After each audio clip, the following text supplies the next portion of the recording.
অনেক অনেক আগের জামানায় তিনজন যুবক তাদের কর্মসংস্থানের জন্য বেরিয়েছে। পথিমধ্যে তারা গুপ্তধন পেয়েছে। কি পেয়েছে? 4টা স্বর্ণের টুকরা পেয়ে তো মহা খুশি। আমরা বেঁচে গেলাম, আমরা ধনী হয়ে গেলাম, আর জীবনে আমাদের দুঃখ নাই, কষ্ট নাই। এবার মানুষ 3জন, স্বর্ণের টুকরা 4টা, একটু ঝামেলা হয়ে গেল না?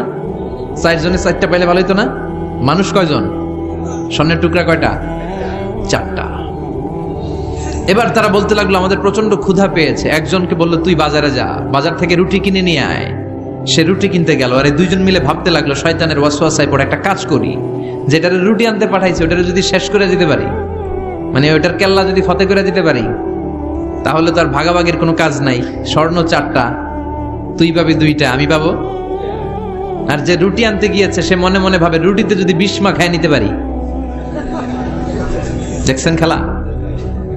আল্লাহু আকবার।